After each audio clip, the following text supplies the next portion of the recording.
May ibang araw pa naman eh. Ang mas importante ngayon, yung pag-aaral natin. Diba?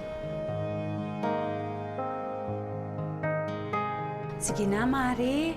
Para lang may pandagdag ng gastusin. Yung kay Mariposa sa eskwela, ang dami eh. Pero Mare, kakalabas mo lang ng ospital, diba? Sigurado ka bang kaya mo na? Oo naman. Maganda na pakiramdam ko. Tsaka alam mo, para lang akong mahihina eh, pag hindi ako nagbabanat ng buto. Sige na. Sige na nga. I-refer kita kay Aling Puring. Baka yun mabigyan ka ng pagkakakitaan. Sige. Salamat, Mami. Kung kumain ka muna para talagang malakas ka na. Sige na. Sa mo ito binili? Diyan din kay Aling Puring. Salamat po. Ano, okay na ba to? Dagdagan mo pa. Nay, tulungan ko na po kayo. Salamat, Ining. Salamat. May bibilin po ba kayo? Bibili sana ako ng rosas para sa puntod ng anak ko. O sige po, kung gusto niyo po, ganito na lang para mas maganda. Oo, Okay lang tama. po ba? Yan na lang. Magkano naman yan? Sige po, para po sa inyo, 250 na lang. Ay, sige, sige. Yan na lang, yan na lang. Sige po. O, ito, Iha. Sige po. Yung sukli niyo po sandali. Ay, nako. Wag na, Iha. Sa'yo na yan. Nabaitan ako sa'yo. Sige, sa'yo na yan. Talaga po? Oo. Salamat. Narinig mo ba yun? Eto na po. Sige. Ay, nako. Salamat po! Okay. Kaya niyo na po? Oo, kaya ko na ito. Ay, sige, Ingat po Iha. kayo, Salamat, ha. bukas. Salamat. Sige po, sige. ingat. Sige. Sige po, salamat po! O, di ba? Sabi ko naman kasi sa iyo eh. Kapag naging mabait ka, matutuwa rin sila sa'yo. Dahil hindi naman lahat ng tao natataray. Marami pa rin mababait. Opo, ma'am, papakabait na po ako. Tulungan na nga kita dyan. Saglit lang, tanggalin ko na ito. Nay? Anak, andito ako.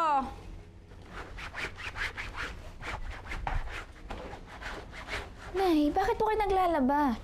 Di ba ako nang naglalaba ng mga damit natin? Tumanggap ako ng labada. Para lang makatulong sa gastusin natin. Nay, baka po makasama na naman sa inyo yan. Nagkagamot pa po kayo. Anak, maayos na ang pakiramdam ko. Sa tingin ko nga, pwede na akong magtinda dun sa pwesto natin eh. Alam mo naman, para hindi nahihirapan ikaw sa pagsabay ng pag-aaral tapos nagtatrabaho ka rin. Paano naman po ako mahihirapan? Ngayon ko lang po nasusuklian ng lahat ng nagawa niyo para sa akin.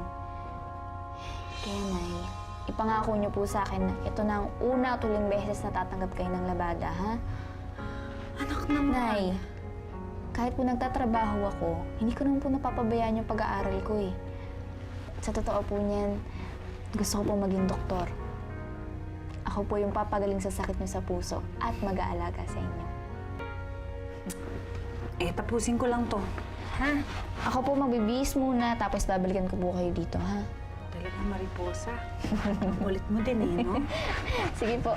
Huwag mo na masyadong pagurin yung sarili niyo, Nay. Sandali lang po ako. Sige.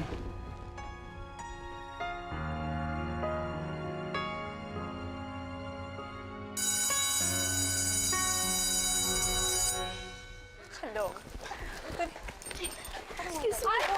Ay, sorry. Ang pangit mo na nga. Bulag ka pa. Hindi kasi kita napansin. Magsisimula na yung klase ko, kaya ako nagmamadali. Di ba sabi ko, huwag mo akong kausapin dito sa school dahil hindi tayo close? Pulutin mo yung gamit ko. Una na rin ako. Sorry talaga. Padre, panirang araw.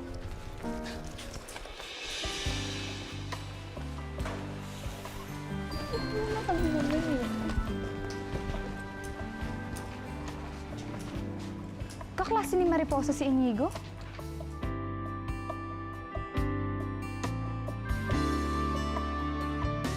For our class PRO, Dada Castro.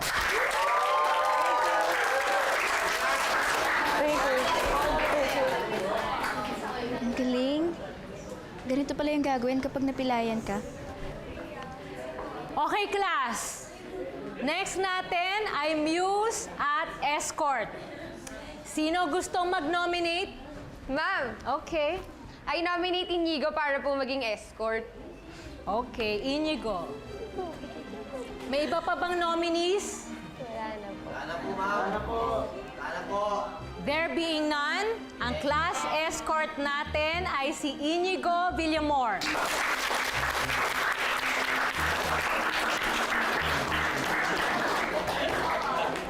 May pagkasuplado talaga tong isang to.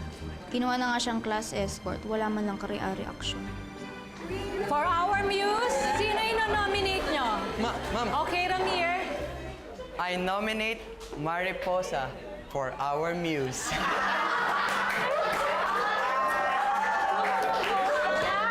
Quiet! Hindi joke ang ginagawa natin. Mariposa, sabihin mo kung ayaw mong manominate. Ayoko po, ma'am. My God, choosy.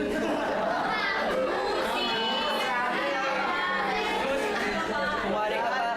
Tama na yan. Lahat ng mga babae dito gusto makapartner si Inigo. Tapos ikaw, ayaw mo pa.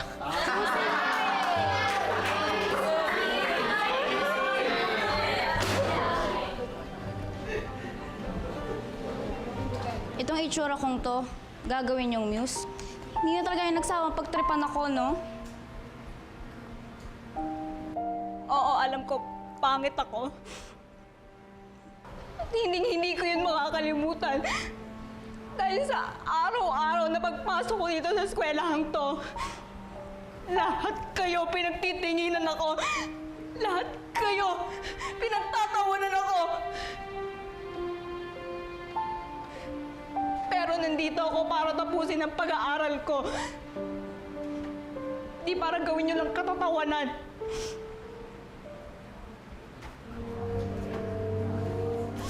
Excuse me po, ma'am.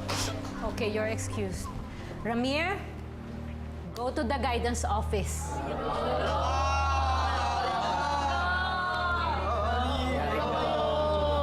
Eh ma'am, nagagayan lang naman po ako eh. Right now.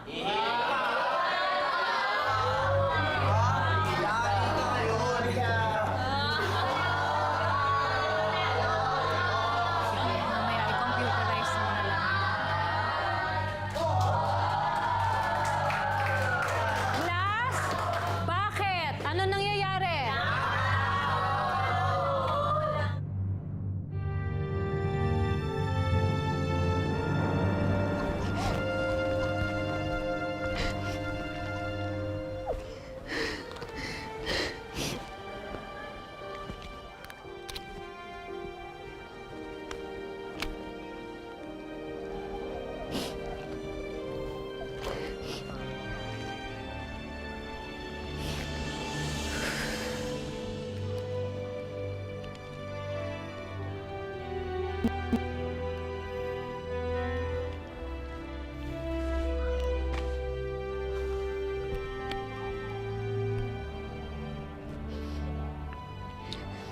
Di ba sabi mo, gusto mo makapagtapos ng pag-aaral? Bakit ka nag-walkout sa classroom kanina? Kung aasarin mo rin lang ako, umalis ka na. Hindi kita inaasar. Nandito ako para sabihin sa'yong gusto ko yung ginawa mo.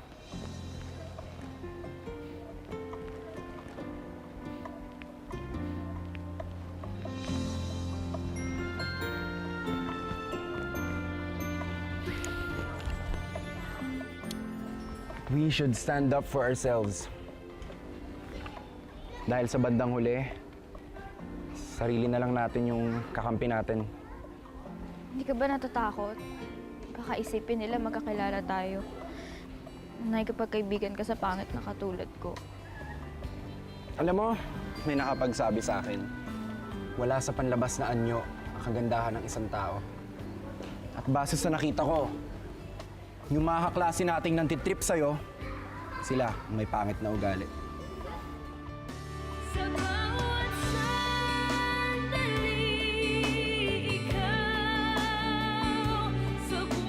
Sabi ko naman kasi sa'yo eh, si Inigo iba sa mga kaklase ko.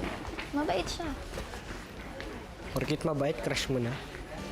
Oo, saan galing yun? Wala naman ako sinasabing ganun eh. Ikaw talaga, hawakan mo nga ito. Ayaw mo kasi ulit nabanggit eh.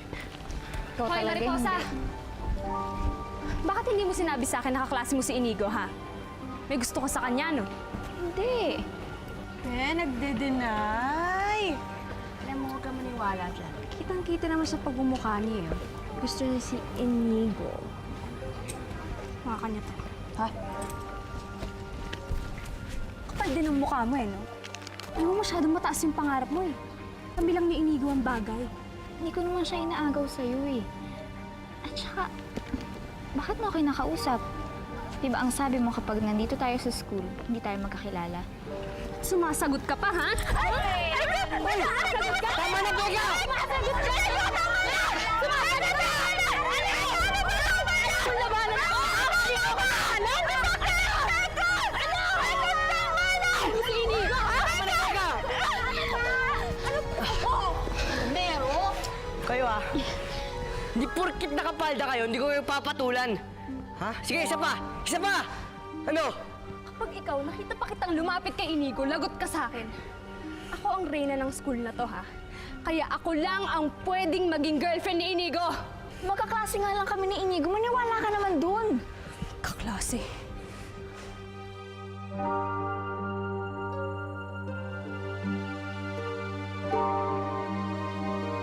Ano naman? Tara na. Ano? Ano ka rin? O, bakit lalabang ka? Hoy! Nakapalda ka. Hindi bagay ang higad sa tao. Tandaan mo yan! Hindi ka Hindi ko maayos eh. Ayusin mo.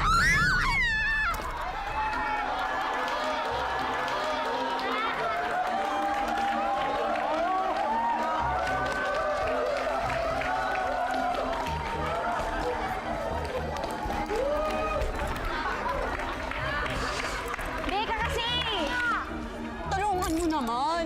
Tumayo ka mag-isa. Kulat ka ba? Hindi mo nga ako tinulungan eh. Hindi nyo kaya yon. Hindi nyo kaya yon. Tapos na po yung palabas! Ay! Bakit yung higad? Anak, mali naman na pagbantaan mo yung grupo ni Becca. Masamang makipag-away. Hindi nyo po alam yung nangyari. Pinagtutulungan po nila si Mariposa.